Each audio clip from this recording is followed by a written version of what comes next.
So right now, ladies and gentlemen, we shall start with breakout room A right here. And our first panel discussion is Sustainability and Future of Impact. So let's begin by welcoming our moderator for this panel. Please put your hands together for Diane Jegem, Regional Director, South Asia, Proparco.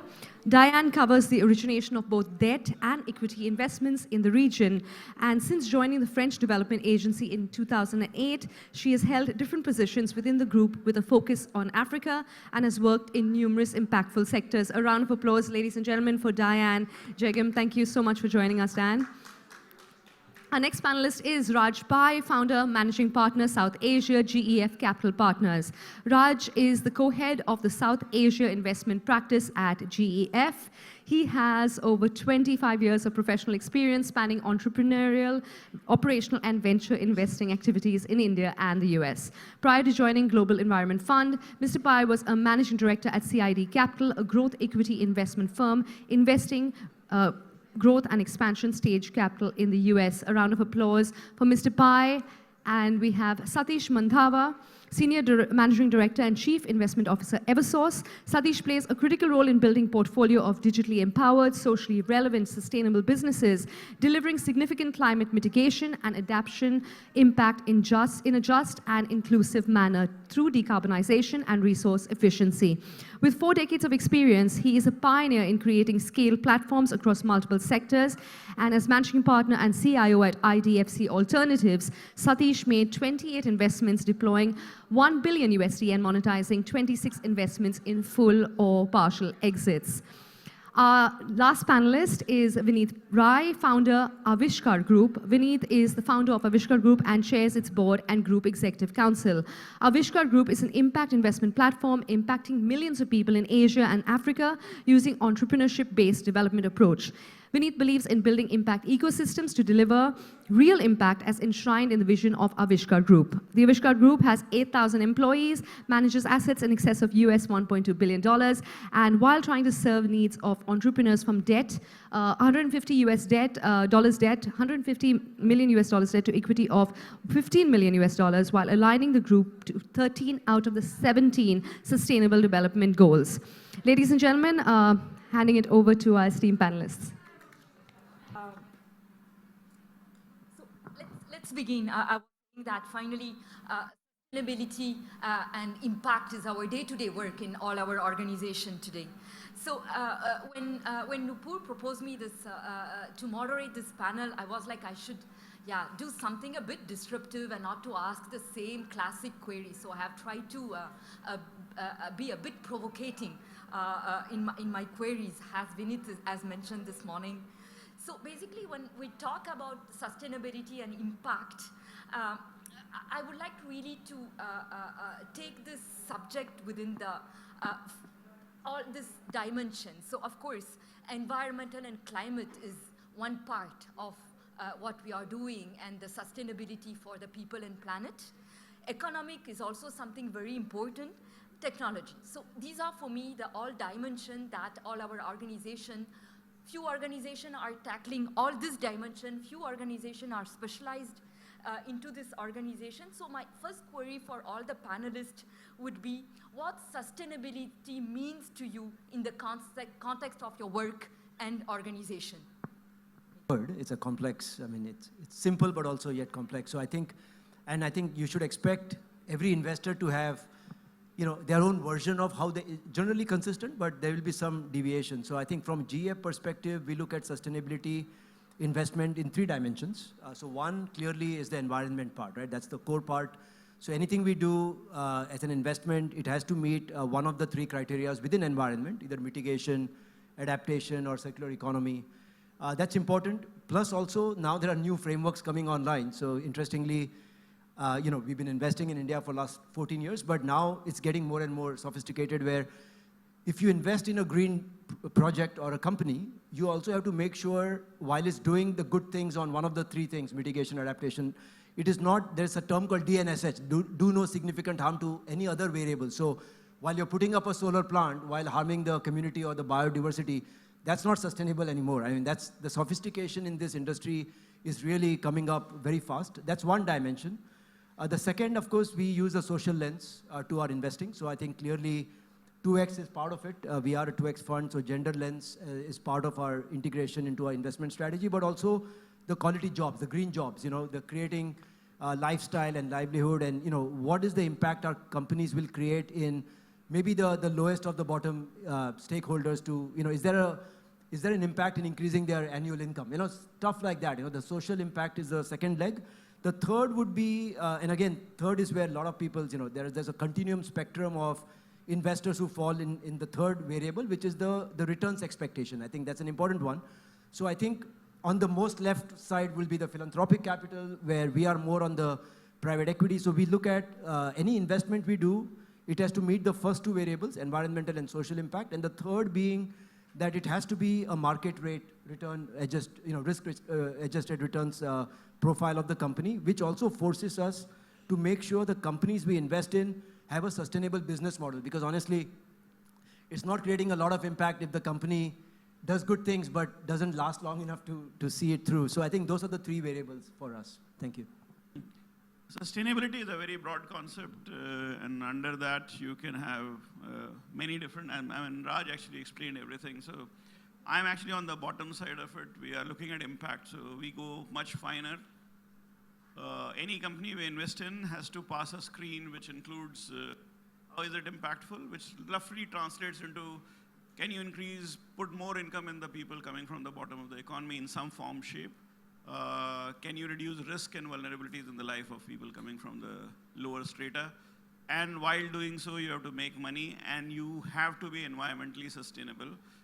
The world is finite, and I think it's fairly obvious that we cannot extract infinitely from a finite world, and that's really the challenge that we are trying to address. Thanks. I just need to clear my mouth. Eversource as a fund was born for the cause relating to sustainability. And sustainability as a trend is a mega trend now, which is going to remain for times to come. No corporate can escape having a focus on sustainability going forward. So from something which used to be in a periphery, it has become now central as such. And when we talk about the sustainable investments, we talk about creating wealth, which is the first part of the sustainability. Without wealth creation, you cannot be having a sustainable businesses based on pure grants or pure subsidies. That's not sustainable as such. So creating wealth while creating a positive impact on the society and the environment, broadly we'll talk about the sustainability. As Eversource, we are focused on climate focus. Our focus is climate, and so we do investments which are having a decarbonization impact, which is having an impact on resource efficiency, while doing no harm in implementing those projects as such. And we can talk more about it as we move forward. Thank you. Today I will be moderator and panelist. Maybe a quick intro on Proparco. It will be interesting to see how we are tackling also sustainability and impact. So basically, this is clearly our DNA. We are a development finance institution, and today, with our new strategy, which has been established early 2023, it's quite clear. All our projects should be compliant with the Climate Paris Agreement. Without this first filter, we can't even move to early discussion in our project. So today, we have two main pillars. The first pillar will be the people, how to reduce the inequalities. So this is our first pillar, and it makes a lot of sense in South Asia region, and more specifically in India, because we introduce a concept of how to reduce the territorial inequalities. And I feel this very much interesting, and nowadays when we are discussing with funds, the idea is also really to understand what kind of impact these companies, investee companies, are creating in tier 3, tier 4 cities, basically. It can be a typical consumer fund which not tick the box of climate or inclusion, but having resources and capital to grow their business in a tier 3, tier 4 cities can today be a great argument for development finance like Proparco to go and invest, because they are reducing the territorial inequalities. The second main inequality is the gender inequality. This we are tackling with microfinance institution, but not only, with all our funds which are qualified 2X challenge. And the third inequality will be the socio-economic inequality. So this is for the people. And the next pillar, which is really super important for us, it will be the planet pillar.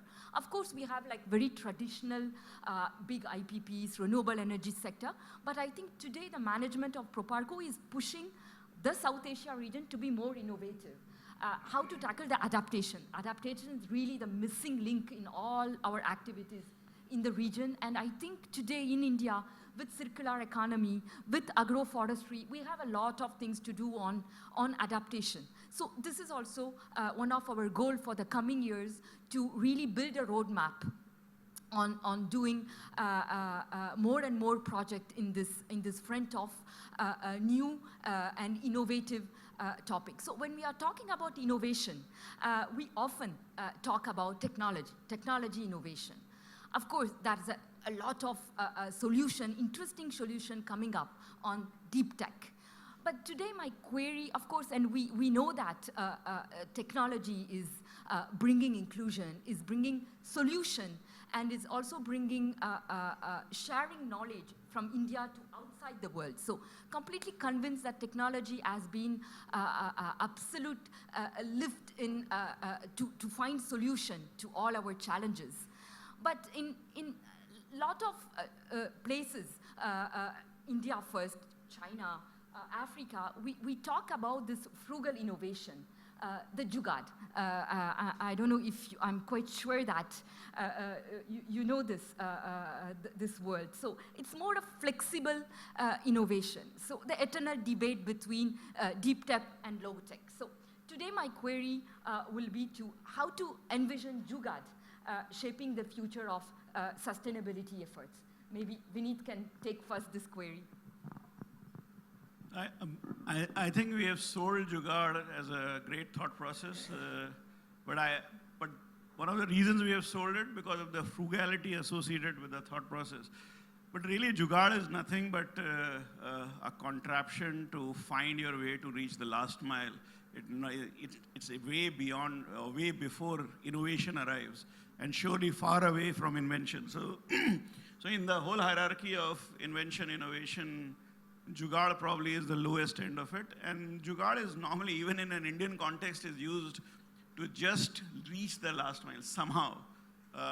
So while it has been glamorized because its frugality is associated with it, but I would really not recommend anybody to seriously think that Jugaad is going to change the world. I wrote a note long time back, 11 years, a step ladder to moon. You can't just do the Indian rope trick and reach moon. It's not going to happen. You can keep trying all your life. The rope won't reach the moon. So you can't just put ladders together and reach moon. That's not possible. So we need to first acknowledge the limitations, the concept of Jugaad and the limitations associated with it.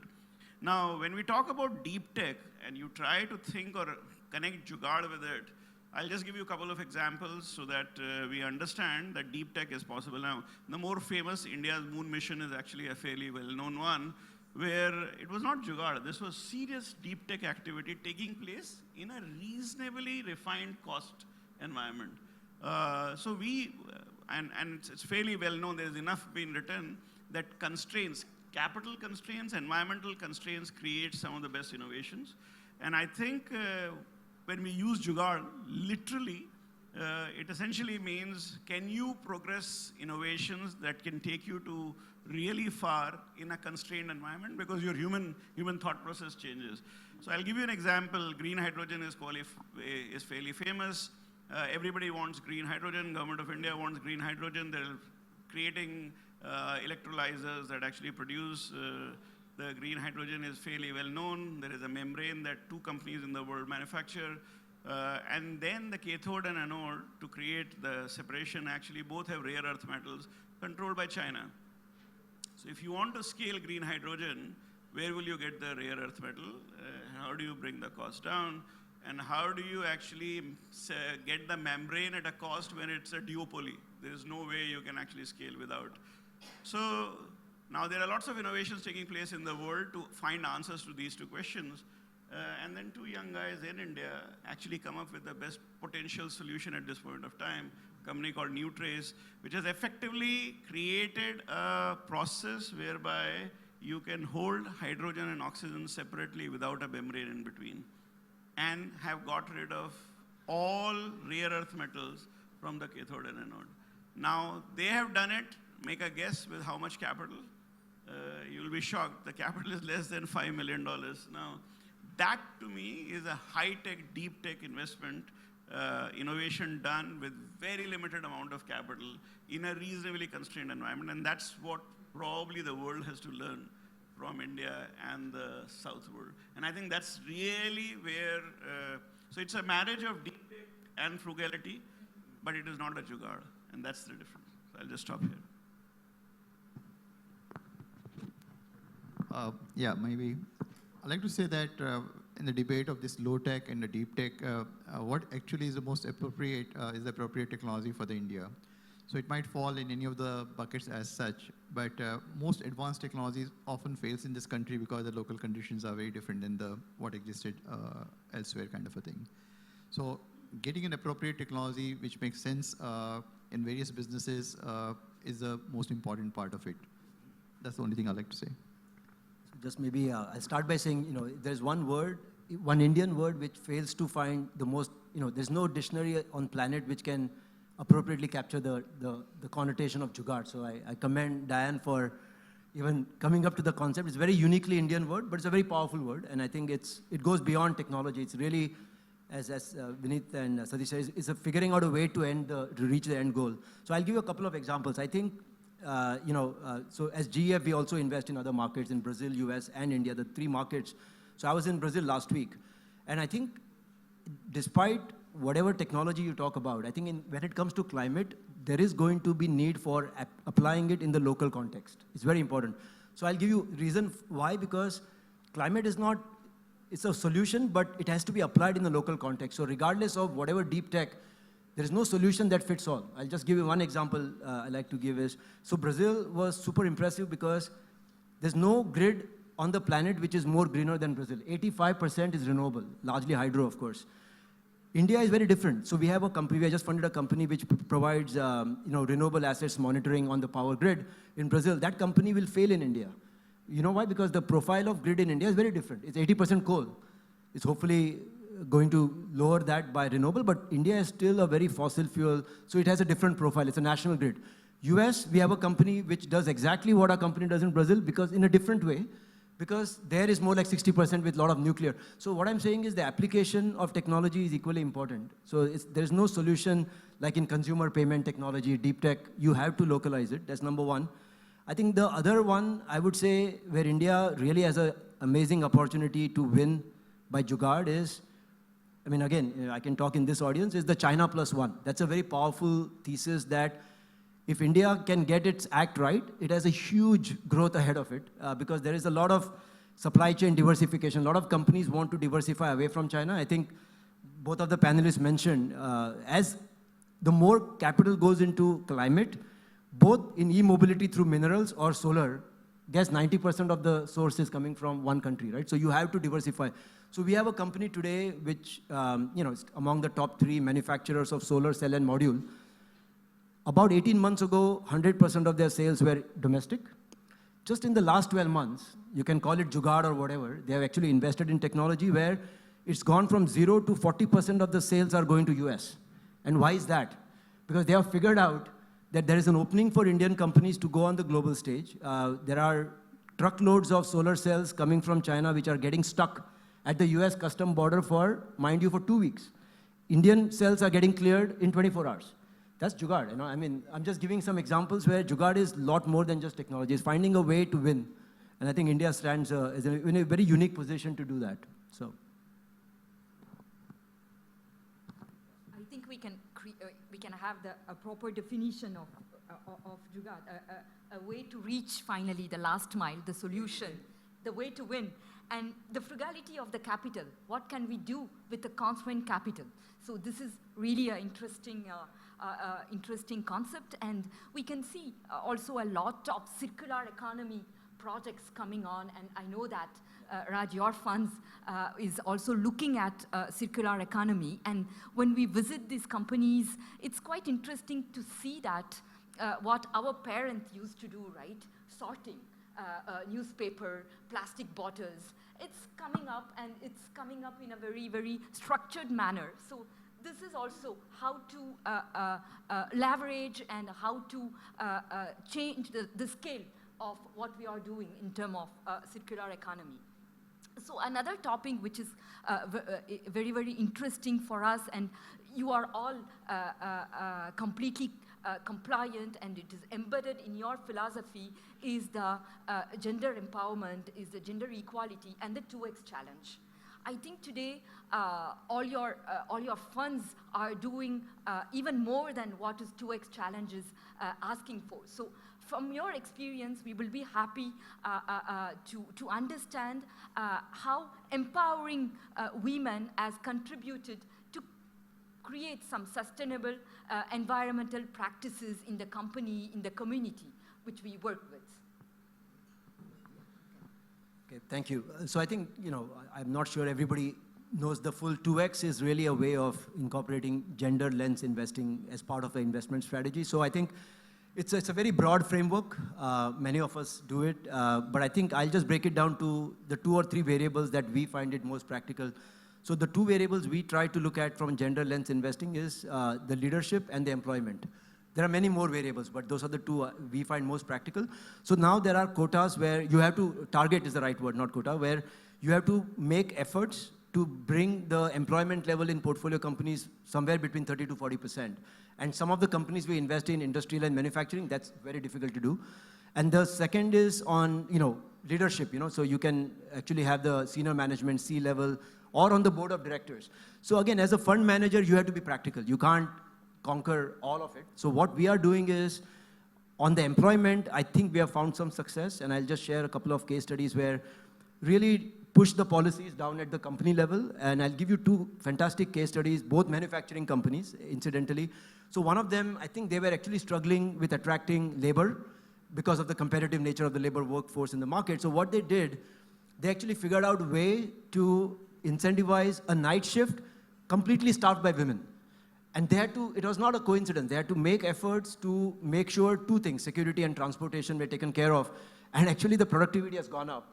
Plus access to the, one of the biggest thing 2X is trying to achieve is trying to bring the, the less represented workforce into the workforce. I mean, just happens in this case to be women, but that's the real goal of 2X, right?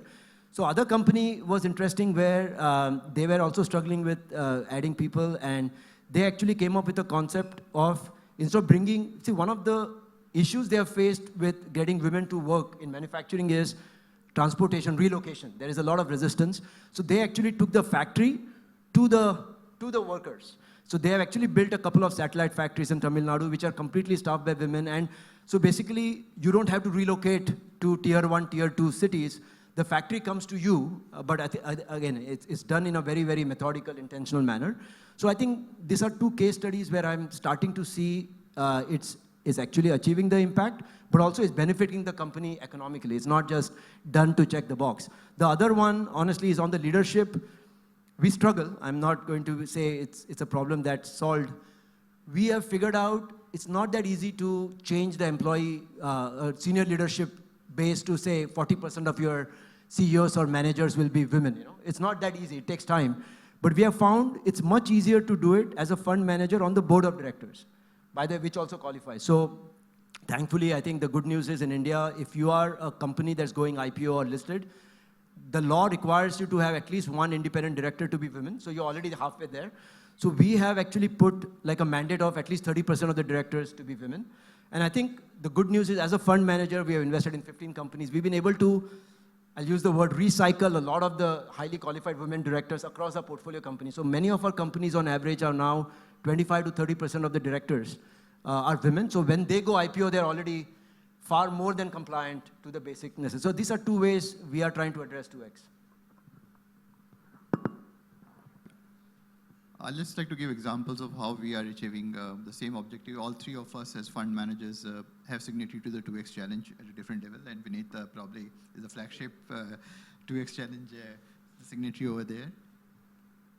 Take the case of portfolio company Green Cell, which is India's largest e-mobility company providing intercity and intracity transportation using electrical buses. For intercity transportation, the brand name is Nugo, and we keep on doing surveys virtually every quarter to see what kind of a profile of the people who are using these air-conditioned electrical buses.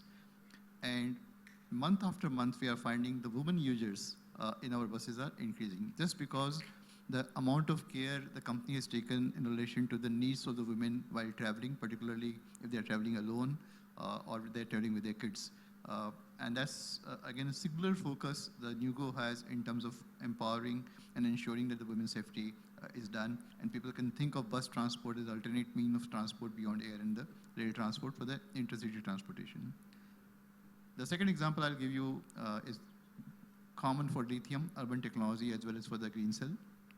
Both the companies have partnered with the NGOs to pick women, train them as a driver, and then put them as a drivers in our intracity employee travel using electrical cars, which is a lithium business, and also for bus travel. And we are seriously evaluating that our hosts which are there in the buses, which are women hosts at this juncture, can they also develop as a driver going forward, which is a win for both the parties over there. So again, a women empowerment by actually working along with the community to bring a skill set which was missing and then put to use as an employment over there.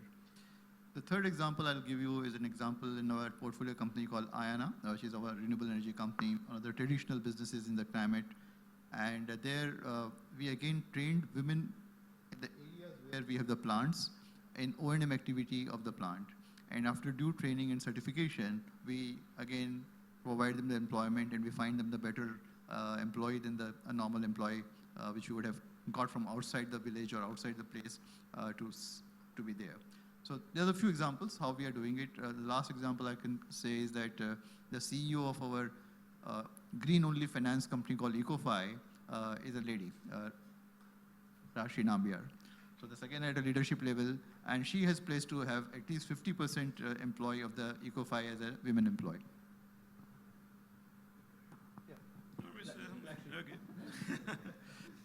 So I think we have to accept that without 50% of the demography participating in the development of the country, I doubt we will actually be a developed country. So the Prime Minister keeps talking about Viksit Bharat or developed India by 2047. It won't be possible without women participating in the development of the country. So accepting a 2x challenge, I think, is pretty much a natural corollary in case we want the country to be developed. So we chose to took the highest or the most difficult one, which was 2x flagship, which not only mandates us to take care of the challenges at our level, but also go beyond to the vendors of the companies that we are invested in. I'll just give you an example of why it is challenging, and I'll take it my own example. So I'm a promoter of an NBFC called Arohan. We have 2.2 million borrowers, all women, 2.2 million borrowers, all women. 3.5 years back, we were just curiously looking at 2.2 million borrowers, all women, 99.2% employees, all male. All male. 99.2% male. Now, I have a board member who was chairman of SEBI earlier, UK Sinha, and he simply asked me, so how do you justify this? Now, instinctively, and I have been involved in microfinance from its birth, instinctively, because we operate in rural parts, very remote parts, we always assumed that having a woman is going to be very hazardous, difficult, etc. So we never thought about women employees. Now, this is also a power equation. The male employee gives the woman actually the money. So the power is always in favor of the guy who's actually giving the money. And therefore, men were quite happy taking up the role because of the power equation, even though his salary comes from the interest that the woman pays, but that's unknown. So I told our CEO, Managing Director Manoj Nambiar, so how do you resolve this conflict? It's very embarrassing for both you and me, solving all this distortion. And of course, take 3 years' time. So we have 3-year, 5-year, and 8-year targets. And his 1-year target was 5, 2 years target was 10, 3 years target was 20, I think, and 5-year target was 25 to 30% women in a company which has, just to give you an idea, 9,000 employees. Only few hundred in the office at the headquarters. And just to report to you, we are 17% now in 3 years' time. So didn't meet the 20% criteria, but 17%. But it was only possible because the managing director took the KPI 1, forced from the holding company down. The bigger challenge that we face, and which is something I discovered over time, is the board of Arohan got extremely uncomfortable because the sexual harassment cases went up. Okay, the moment you have more women workforce, more tension led to more cases. And we had to contend and deal with the board. They said, how come your cases are going up? And it was seen as actually something has gone wrong. Well, I told them, we have to go wrong to go right. And unfortunately, this is a reality because we want to be transparent. We want to push down all these messages on a very consistent level. And there is exploitation, and unfortunately, we can't just shove it under the carpet. So you have to, as directors of the board, get comfortable with the idea that as the women employees go up, this will happen. And so that's the second part. So let me assure you, each effort has a very serious negative associated with it. And if you are not going to take it up, the same people who are asking you to make it happen may also punish you for all the negatives that come with the efforts. And I'm just telling you why this is a challenging thing. And why it takes extreme courage to work on these principles, not just cosmetically, but therefore you have to have very deep intent. Just supplement something. Yeah, just supplement something to. I think what Vinit said should not be taken up as something that he's saying that this is not going to go away. The issue of the sexual harassment in the organization. First thing, we should acknowledge that the organizations like us are very transparent in ensuring and having a reporting system being established over there. And all efforts are being taken by all of us in relation to educating and sensitizing the people in their behavioral pattern. But all of these people come from the same society which we live in. And it takes time to have this transition to done over there. So that's the first important message I'd like to talk about. And I think let's talk about it just. No, I think just to add, while Vinit was speaking, one point came to mind. So we have invested in, say, about 15 companies over the years. And if I can just take a guess, it'll be close to 25 to 30,000 employee base. So I think if you ask me what is the single most important thing that we see, because again, we are, to put in the right context, we don't go and run companies. We are investors. We have a lot of influence and some power as well, but a lot of influence. So number one thing we see is there an intention or not? I think you talked about, I was listening to the speech from the Prime Minister 2 days ago. There's just like Jugaad, there's another powerful word that was mentioned 50 times in a 1-hour speech. And I like that word. It's called niyat.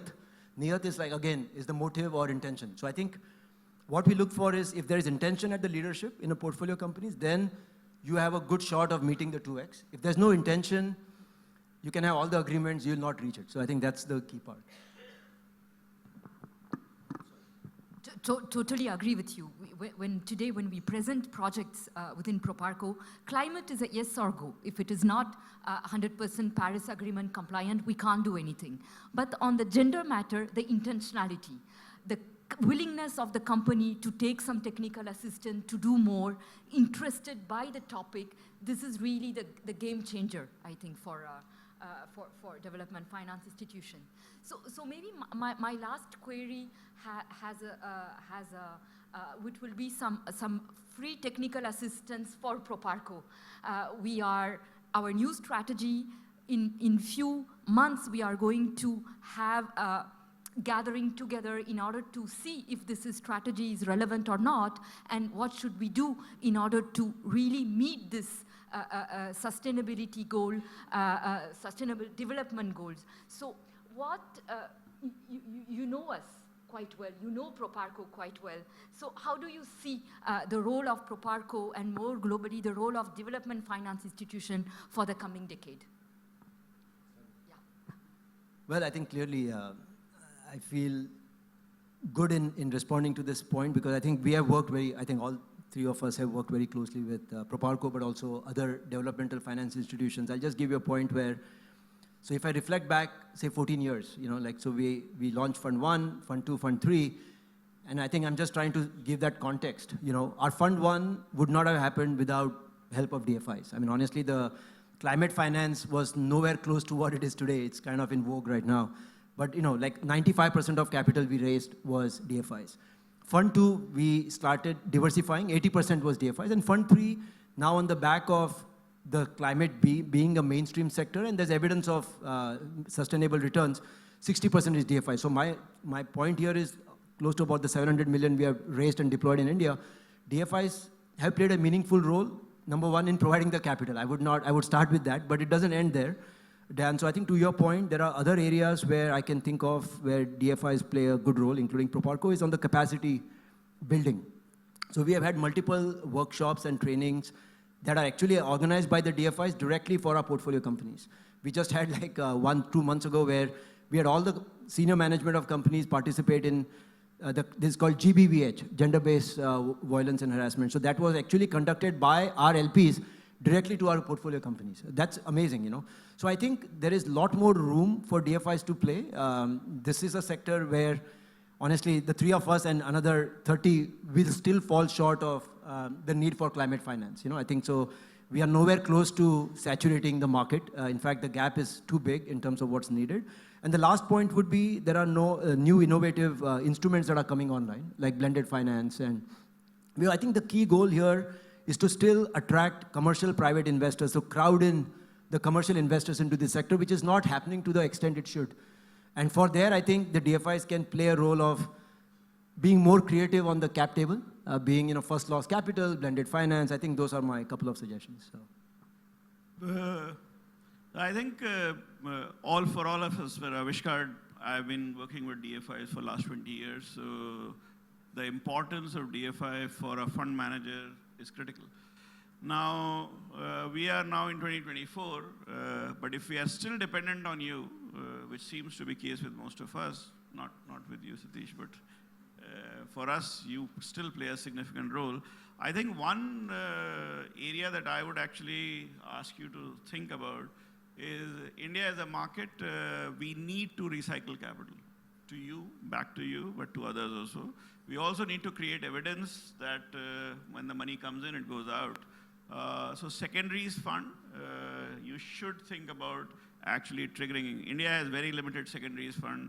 Those secondaries fund then become, unfortunately, because of their powerful position, can want to squeeze out every inch of value that is left on the table, which I think is fair given the circumstances of creating some level of competition and for the DFIs to participate in market making so that the ability of the basic capital to be recycled. Because remember, today capability of the fund managers to put the processes right and get the companies to a stage is not questionable. It's not that Indians don't know how to actually do it. We actually are probably providing a lot of fund managers to the world.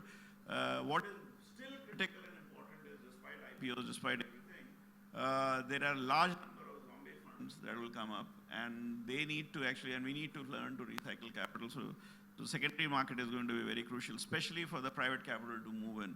And when the private capital move into the direct ones, you going one up might actually just make you far more effective.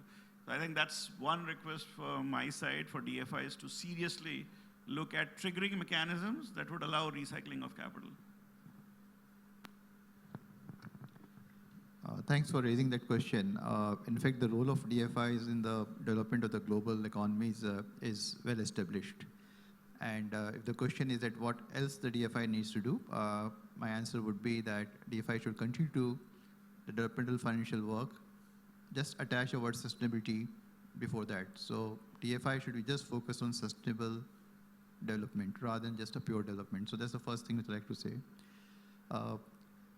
As we all acknowledge that the DFIs which has been playing in the international arena has done a great job, every nation requires a developmental financial institutions, and this country also recognizes that. But unfortunately, I'll say that all the yesteryears DFIs, domestic DFIs, which used to be the IDBIs of the world in this country, have all become commercial banks now. And there's a complete lack of a developmental financial capital in a domestic context as such. And so there's a clear need for a Bharat Bank for Sustainable Development, which exists in the country. And if they can provide a seat for that kind of institution which channelizes local capital into the developmental financial initiative is something which will be another step which can come forward from the DFI's perspective over here. And lastly, obviously, anything and everything which can channelize the domestic capital towards the cause for which the DFI stands for will be helpful by using different new instrumentality. For example, what Raj just talked about, a blended finance or a first loss capital or a guarantee program, which will help to channelize the private capital into the sectors which requires a significant developmental effort. Totally agree with you, and I think one sector where we really need this mobilization and blended finance will be adaptation, clearly. Carbon market, carbon credit, the nature-based solution and adaptation, and EU is putting in place very interesting mechanism, and Proparco as part of the EDFI world is also part of this program, so I'm eagerly waiting for the agreement to be signed in order to deploy what's happening in India. On the NBS part and adaptation. Thank you so much. We are on time. We have 5 minutes for queries, reactions, comments. My question was, how easy or difficult is it to measure the impact of ESG and sustainable investing in a quantitative manner? And you find that, is there a certain amount of greenwashing that you think exists in the sector today, and what can one do to change that? Thank you. We deal with this every day, so it's a good question. So I think, look, greenwashing is a concept that's very important for a lot of the investors as well. So I would say a lot less so today than, say, maybe 5 years ago, because there are a lot of frameworks. I'm a big fan of frameworks.